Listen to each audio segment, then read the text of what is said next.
अचल जी, अब देखिए फौजी हैं, इनके इमोशंस, इनका पैशन, इनकी भावनाएं आप समझ ही रहे होंगे और आम हिंदुस्तानी भी कई बार फौजियों की तरह ही सोचने लगता है। आप डिप्लोमेट रहे हैं, क्या इस समय आपको लगता है कि जंग, युद्ध, वॉर बस यही रास्ता बचा है? देखो मानस, मैं अपने रक्षा विशेषज्ञ जो हमारे जनरल साहब हैं, दूसरे हैं, उन सबका गुस्सा पूरी तरह से समझता हूँ। मुझे खुद बहुत इस बात को लेकर काफी आक्रोश है कि इस तरह से ब्लटेंटली एक के बाद एक ये होती चली जाती है। हर बार हम वही अपना रिटॉरिक देते हैं कि हम छोड़ेंगे नहीं और हम उनके अगेंस्ट एक्शन लेंगे और उन्हें सबक सिखाएंगे। लेकिन ये एक रिकरिंग प्रोसेस बन गई है, इसको कहीं ना कहीं तो रोकना पड़ेगा। अब सवाल है कि क्या स्टेप्स लिए जाएं। मैं रक्षा विशेषज्ञों का बहुत ही इज्जत करता हूं, लेकिन मुझे नहीं लगता, हालांकि डिप्लोमेसी का रास्ता तो बिल्कुल खत्म हो चुका है पाकिस्तान के साथ। हमारे ऑलमोस्ट कोई डिप्लोमेटिक लिंक्स नहीं है और ना हमारे कोई इकोनॉमिक रिलेशंस है उनके साथ, ना कोई डिप्लोमेटिक बातचीत हो रही है। तीसरे चैनल से भी बीच में खबरें आती हैं कि 2 ट्रैक और 1.5 ट्रैक, कभी कभी हम उनसे बात करने की कोशिश करते हैं, वो सब रास्ते बंद हो चुके हैं। लेकिन मुझे लगता है कि कोई भी सरकार, रिस्पॉन्सिबल सरकार, कोई भी डिसीजन लेने से पहले कॉस्ट बेनिफिट एनालिसिस करती है। क्या वॉर इसका वो है सल्यूशन? जबकि अंतर्राष्ट्रीय पटल से बार बार हमारे प्रधानमंत्री या हमारे दूसरे जितने भी नेता हैं, उन्होंने एक ही बात कही है कि ये युद्ध का दौर नहीं है, ये बुद्ध का देश है। हम पीस और उसकी हिमायती हैं। हम डिप्लोमेसी और डायलॉग की बात करते हैं, हालांकि यहाँ स्कोप नहीं है उसका। मुझे लगता है कि हमें इजराइल से सबक सीखना चाहिए। सीधे सीधे फ्रंट पे जाके लड़ना, इसकी बहुत रिपरकशंस होंगी, इसकी इकोनॉमिक रिपरकशंस होगी। हमारा 2047 में जो डेवलप्ड इकोनॉमी बनाने का स्वप्न है वो पीछे रह जाएगा। लेकिन इजराइल से लीजिए सबक, डिस्क्रीटली जाकर उनके घर में इनके जो परपिटरेटर्स हैं, लश्कर तैयबा है, जो भी हैं, उन्हें एलिमिनेट कीजिए बिना शर्म के। बलूचिस्तान नेशनल आर्मी को मजबूत कीजिए ताकि वो पाकिस्तान को कमजोर कर सके। जरूरत है आज के युग के हिसाब से हमें आज की टैक्टिक्स को अपनाना पड़ेगा। कोई शर्म नहीं करनी चाहिए इस बात में। दुश्मन को कमजोर बनाने के 2 तरीके हैं। एक तो सीधे सीधे लड़िए, बम मार दीजिए जाके। आपने न्यूक्लियर डायमेंशन की बात करी, अब कोई पता नहीं सरफिरा वहां तो, यहाँ तो कंट्रोल बहुत ही डेमोक्रेटिक फोर्सेस के हाथ में, मालूम नहीं वहां किसके हाथ में।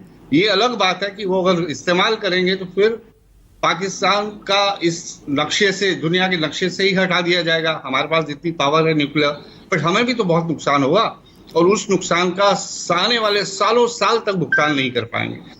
युद्ध आखिरी विकल्प होना चाहिए, लेकिन युद्ध के अलावा बहुत से तरीके, जैसे मैंने बताया, आप टारगेट कीजिए। हमने किया। अब देखिए, मुझे नहीं मालूम कि ये कानून वानून जितने जिसको लेके बात होती है, जो विदेशी धरती पे हमने टेररिस्ट को टारगेट किया, एलिमिनेट हुए, उसमें हमारा हाथ था या नहीं मुझे मालूम नहीं है।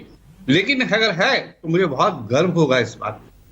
इजराइल की टैक्टिक्स अपनाइए सर। लेकिन अचल जी, इजराइल ने भी ये छुप छुप के या सीक्रेटली ऑपरेशन चला के आज क्या हासिल कर लिया सर?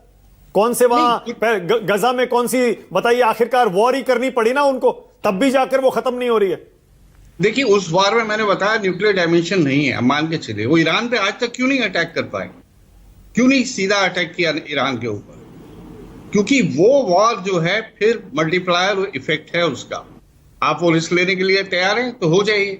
लोग कहते हैं कि आप पाकिस्तान ऑक्युपाइड कश्मीर को ले लीजिए। मैं कहता हूं आप पाकिस्तान ऑक्युपाइड कश्मीर की डेमोग्राफी देखिए आज की तारीख में।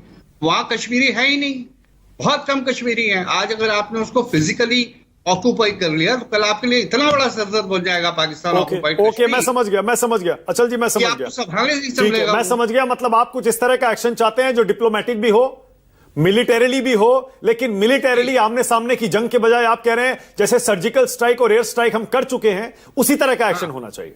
नहीं, उसके अलावा भी है ना, उनकी जमीन पे आप जाइए, कोवर्ट ऑपरेशंस करिए, बिना शर्म के करिए। लगता है दुनिया को तो पता लगने दीजिए, कुछ फर्क नहीं पड़ने वाला उसका। यूएस इंटेलिजेंस को अगर मालूम भी है कि हम बालोच नेशनल आर्मी को प्रोवोक कर रहे हैं, होने दीजिए उन्हें। सर कपिल सिब्बल कह रहे हैं कि आज तक हमने उनको आतंकवादी देश क्यों नहीं घोषित किया? हम ये तो कर ही सकते हैं कम से कम, टेररिस्ट नेशन, टेररिस्ट ग्रुप, क्यों नहीं हम पाकिस्तान को बोलते टेररिस्ट स्टेट है? हाँ, कर दीजिए, उससे कोई सब्सटेंटिव हासिल नहीं होने वाला। जिस तरह से हमारी यूनाइटेड नेशंस की हालत है, कर दीजिए। जब तक उसको करने का फायदा तब है कि अगर बड़ी बड़ी जो कंट्रीज हैं उसके ऊपर कुछ सैंक्शंस लगाएं। अमेरिका का भी अपना, आप ये मत भूलिए, अमेरिका लड़ाई में बीच में डायरेक्ट रूप से नहीं आएगा, लेकिन अमेरिका के आज की तारीख में भी पाकिस्तान में वेस्टेड इंटरेस्ट हैं। बलूचिस्तान में वो बेस बना के रखना चाहता है, अफगानिस्तान को ध्यान में रखते हुए, ईरान को ध्यान में रखते हुए। तो हमें तो ये लड़ाई अपने दम पर ही लड़नी है। और एक तरीका कि आप फुल स्केल वॉर डिक्लेयर कर दीजिए, जिसके बहुत बड़े रेपरकशंस है, इकोनॉमिक भी है और दूसरे रेपरकशंस भी है। दूसरा, जैसे मैं कह रहा हूं, आप कोवर्ट ऑपरेशंस करिए, चुन चुन के एलिमिनेट करिए। लंबी लड़ाई है, लेकिन आप जवाब तो देंगे ना, फिर कोई क्या जवाब देंगे आप? ओके, सतीश के सिंह और अनंत विजय, ऑल राइट। तकरीरें करते रहेंगे क्या? ओके, सतीश के मोमबत्ती सिंह, जला के जवाब देंगे? ठीक, आप बताइए मुझे कैसे देंगे जवाब? ठीक है सतीश।